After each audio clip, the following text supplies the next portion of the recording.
अस्सलामुअलैकुम मोहतरम नाजरीन, आप सब सुनने और देखने वालों को मोहब्बत व बरा सलाम। मक्का में प्यारे रसूल सल्लल्लाहु अलैहि वसल्लम को इस्लाम की दावत देते हुए 10 साल गुजर चुके थे।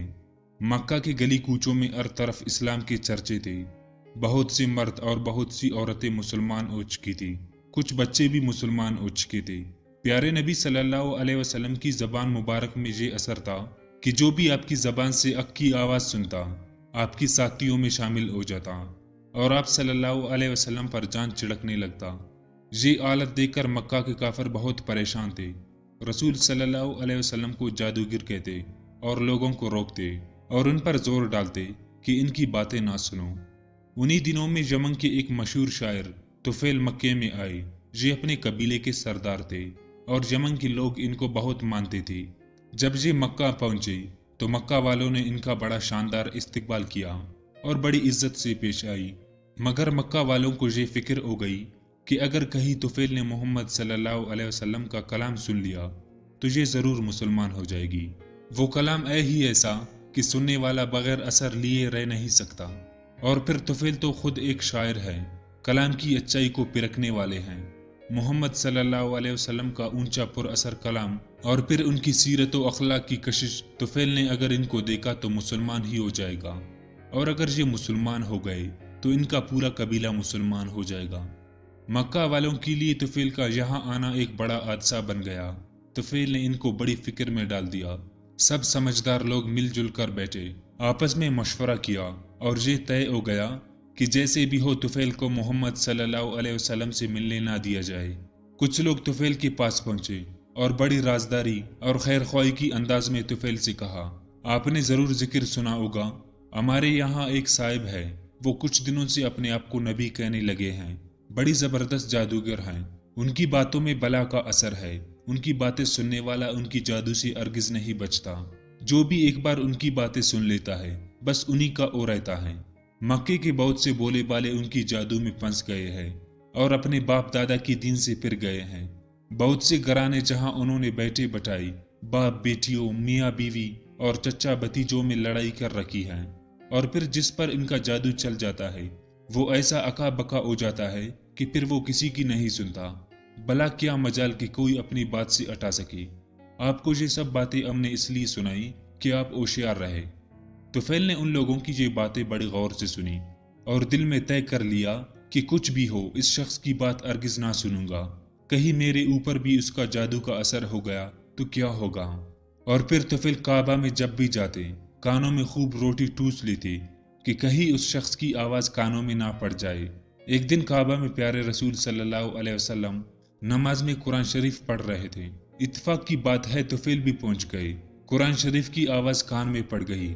उन्हें ये आवाज़ बहुत अच्छी लगी, लेकिन फिर सोचा कि खुद शायर हूँ, अच्छी बात को समझता हूँ, कलाम की बारीकों और खूबियों से मैं वाकिफ हूँ।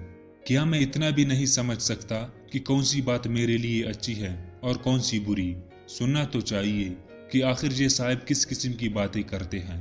ये सोचकर उन्होंने अपने कान उधर लगा दी। प्यारे रसूल सल्लल्लाहु अलैहि वसल्लम कुरान शरीफ पढ़ रहे थे और तुफैल का दिल आहिस्ता आहिस्ता पिघल रहा था। एक एक आयत उनकी दिल पर असर कर रही थी। रसूल सल्लल्लाहु अलैहि वसल्लम ने नमाज ख़त्म की और घर जाने लगे। तुफैल भी पीछे पीछे हो गए।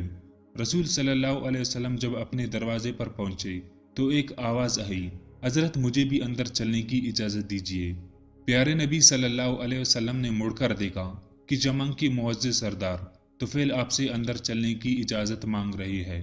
रसूल सल्लल्लाहु अलैहि वसल्लम बड़ी इज्जत से उन्हें घर की अंदर ले गए, अपनी पास बिठाया और आने की वजह पूछी। तुफैल ने अपनी पूरी बात बताई। प्यारे नबी सल्लल्लाहु अलैहि वसल्लम ने बड़ी दिलचस्पी से तुफैल की बात सुनी। फिर तुफैल ने कहा, हुजूर मुझे अपनी कुछ बातें सुनाए। रसूल सल्लल्लाहु अलैहि वसल्लम ने कुरान की चंद असर भरी आयतें पढ़कर सुनाई। तुफैल बड़ी गौर से कुरान की आयतें सुन रहे थे और उन्हें ऐसा मालूम हो रहा था कि दिल की स्याही दल रही है, गफलत के पर्दे उठ रहे हैं और हकीकत का जाल उनकी आंखों को रोशन कर रहा है। जब प्यारे रसूल सल्लल्लाहु अलैहि वसल्लम तिलावत फरमा चुके तो तुफैल ने कहना शुरू किया, उस खुदा की कसम जिसने मुझे पैदा किया है, मैंने अरब का एक से एक अच्छा कलाम सुना है, मगर आज तक ऐसा ऊंचा मुअस्सर और पाकीज़ा कलाम कभी नहीं सुना। یہ کلام تو سراسر ہدایت ہے، سراسر نور ہے اور سراسر انصاف ہے۔ اس سے منہ موڑنا ہدایت سے منہ موڑنا۔ خدا کی قسم یہ کسی انسان کا کلام نہیں ہے، یہ انسانوں کی پیدا کرنے والے اللہ تعالیٰ کا کلام ہے۔ طفیل کہے جا رہے تھے اور رسول صلی اللہ علیہ وسلم کا دل ان کی ہدایت پر باغ باغ ہو رہا تھا۔ پھر آپ صلی اللہ علیہ وسلم نے طفیل کو اسلام کا کلمہ پڑھایا اور ایمان کی نور سے ان کے سینے کو جگمگا دیا۔ یمن کا یہ معزز مہمان اب ایمان کی عزت میں پا چکا تھا۔ مکہ میں داخلے کے وقت صرف دنیا کی عزت حاصل تھی، اب اسے دین کی عزت بھی حاصل ہو گئی۔ جب طفیل نے یمن کو واپسی کا ارادہ کیا تو پیارے رسول صلی اللہ علیہ وسلم سے عرض کیا، حضور میرا سینہ تو نور ایمان سے جگمگا اٹھا، لیکن میرا قبیلہ اور گھر کے لوگ تو کفر کے اندھیرے میں پھنسے ہوئے ہیں۔ یا رسول صلی اللہ علیہ وسلم دعا فرمائے کہ اللہ تعالیٰ انہیں بھی ایمان کی دولت بخشے۔ پیارے رسول صلی اللہ علیہ وسلم نے دونوں ہاتھ دعا کے لیے اٹھائے، اے اللہ تو طفیل کو اسلام کا نشان بنا دے کہ اس سے لوگ اسلام کی راہ پائے۔ طفیل ایمان کی تڑپ لیے گھر پہنچے۔ بوڑھے والد سے ملاقات ہو گئی کہ ابا میں کفر کے اندھیروں سے ایمان کی روشنی میں آ گیا ہوں۔ ابا اب میرا آپ کا کوئی رشتہ نہیں، میں مکہ کے سچے رسول صلی اللہ علیہ وسلم پر ایمان لے آیا ہوں۔ اب میرا رشتہ صرف اس شخص سے ہے جو اس رسول کا کلمہ پڑھے اور اسلام کو اپنا دین مانے۔ طفیل کی یہ دل سے نکلی ہوئی باتیں سن کر والد سوچ میں پڑ گئے۔ اچھا ایمان میں یہ قوت ہے کہ اس سے باپ بیٹے کا رشتہ بھی ختم ہو سکتا ہے۔ کیا ایمان کا رشتہ باپ بیٹے کے رشتے سے بھی زیادہ ہے؟ طفیل کے باپ عمر دوسی نے سوچا اور اپنے بیٹے سے کہا، طفیل لاؤ ہمیں بھی سناؤ اس رسول کی باتیں۔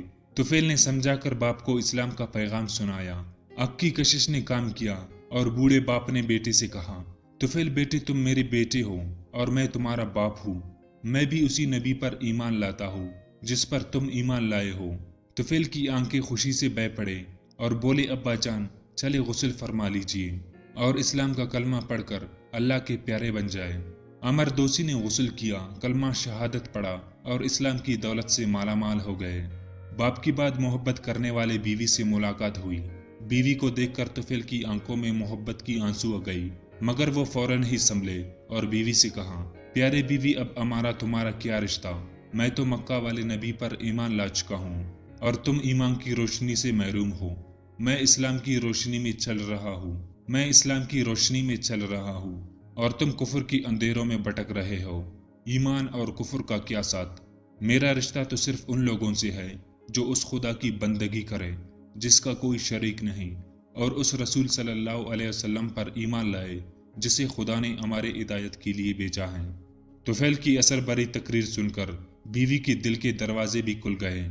حق کی کشش نے اسے بھی کھینچ لیا اور وہ کہنے لگی، پیارے شوہر آپ میرے شوہر ہیں اور میں رہتی زندگی تک آپ کی رفاقت میں ہی رہوں گی۔ میں بھی اس خدا پر ایمان لاتی ہوں جو ساری کائنات کا خالق ہے، اور ایمان لاتی ہوں اس رسول صلی اللہ علیہ وسلم پر جس پر آپ ایمان لائے ہیں۔ طفیل کا دل خوشی سے اچھل رہا تھا، ان کا چہرہ حق کی فتح پر چمک رہا تھا اور وہ یہ سوچ رہے تھے کہ کتنی کشش ہے ایمان میں۔ اور میرے پیارے محترم عزیز دوستوں، دعا ہے کہ اللہ تعالیٰ آپ سب کو کامیاب اور خوب ترقی عطا فرمائے اور ہر مومن کے دل میں اللہ تعالیٰ ایمان کا نور پیدا کرے۔ آمین۔